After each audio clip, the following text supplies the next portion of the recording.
Kickstarter games have been hit or miss for the past few years, with many games completely and utterly failing to meet fan expectations, and other games just straight up never being released despite being funded. Of course, games like Shovel Knight have proven that Kickstarter can be a successful way to fund projects. So where does Yooka-Laylee, a throwback 3D platformer made by newly formed indie studio Playtonic, fall? Is it a failure? Or does it live up to the expectations of being one of the quickest games to reach $1 million on Kickstarter? Playtonic is a company made up of ex-Rareware employees who worked on games such as the Donkey Kong Country series and the Banjo series, and it shows blatantly. Yooka-Laylee makes no attempt to hide its inspiration. From the game's logo, to the wide open worlds filled to the brim with googly-eyed enemies and collectibles, Yooka-Laylee is a Banjo-Kazooie game in everything but name. It is a 3D platformer from a long since forgotten era of gaming, with huge, sprawling levels in place of linear obstacle courses, a amazing, secrets-laden hub world, and more collectibles than you can shake a stick at, well, unless you're Donkey Kong 64. Yooka-Laylee has 5 main worlds, each with 25 pages, the game's main collectible, and 200 quills, the currency needed to unlock new moves. Pages are the meat of the game, with each of the game's 145 being locked behind completing a challenge of some variety. Yooka-Laylee has a large amount of challenges that range from boss fights to platforming sections to puzzle solving and mini-games. Generally, I found these challenges to be both fun and satisfying to complete, in part because of Yooka-Laylee's smooth controls. Yooka and Laylee control well, with moving around, jumping, and fighting enemies controlling exactly as you would expect, and I rarely found myself fighting with the game's controls, the one exception being the late game ability to fly, which feels a bit finicky and janky, especially when making precise movements. I genuinely found myself enjoying most of the challenges Yooka-Laylee offered to me, though one specific type of challenge stood out to me as being exceptionally not fun: the mini-games. In each one of the worlds, there's an arcade-style mini-game, and to put it bluntly, these games just suck. They suffer from poor controls and the occasional slowdown, which is odd, given their simplistic nature.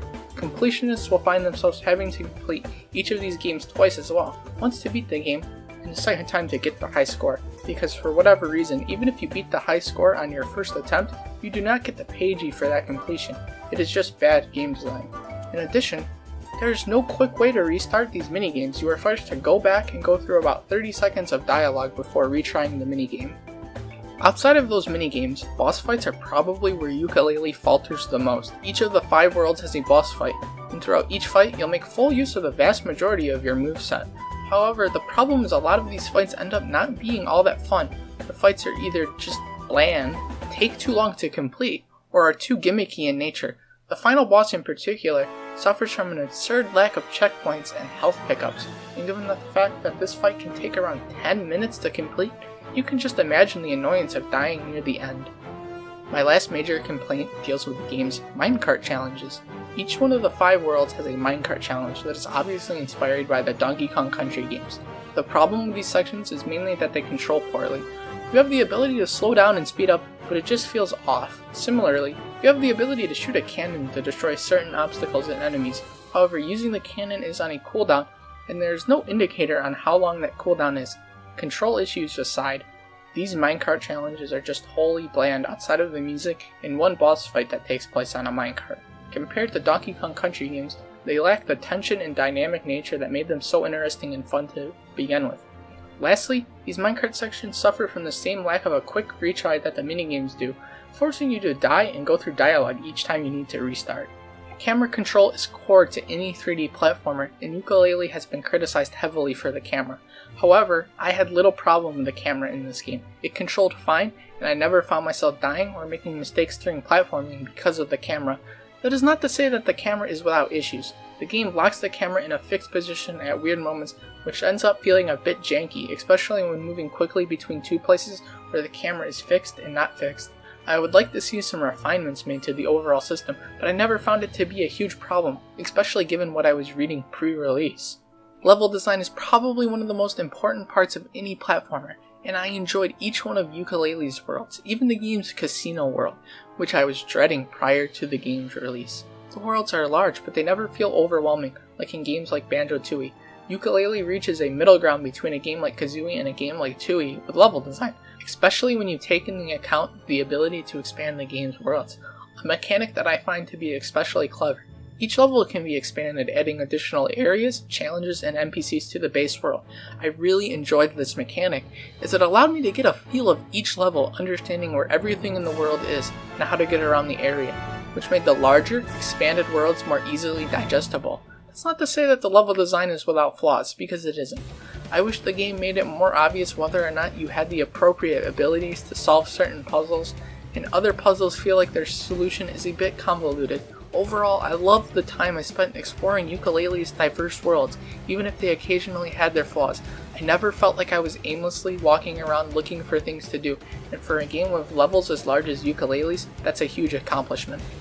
In addition to the 5 main worlds, Yooka-Laylee has a wonderful hub world. Hub worlds and 3D platformers are some of my favorite things in games, and Yooka-Laylee does not disappoint in that regard. Ivory Tower has loads of hidden secrets and collectibles to find, and exploring the environment to find the next world to unlock was a joy.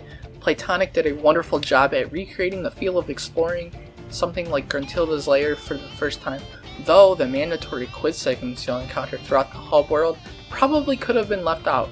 It's a cool nod to the Banjo games, but ends up being not that fun.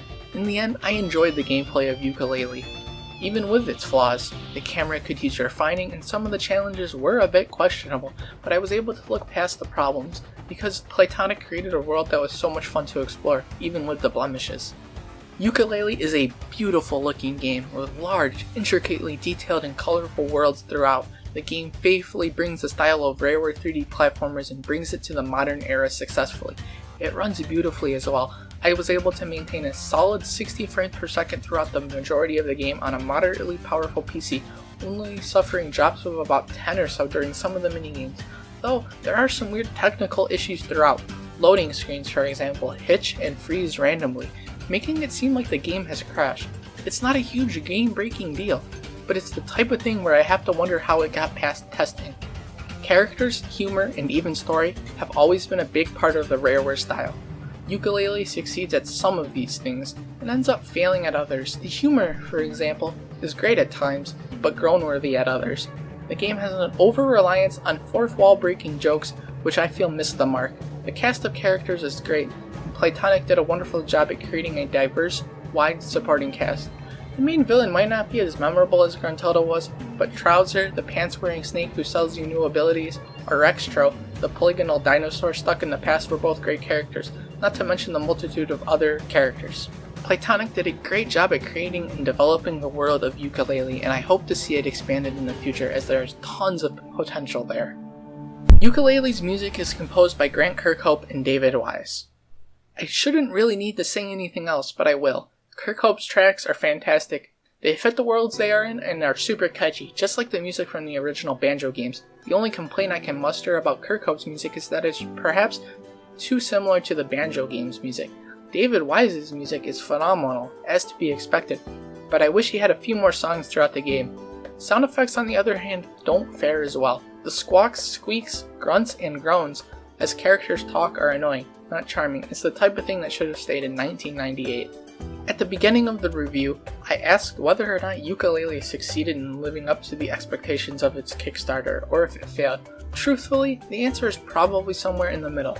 With more polished up boss fights, better minigames, and the technical aspects fixed up, I believe that Yooka-Laylee could stand right with the best of the Rareware developed 3D platformer.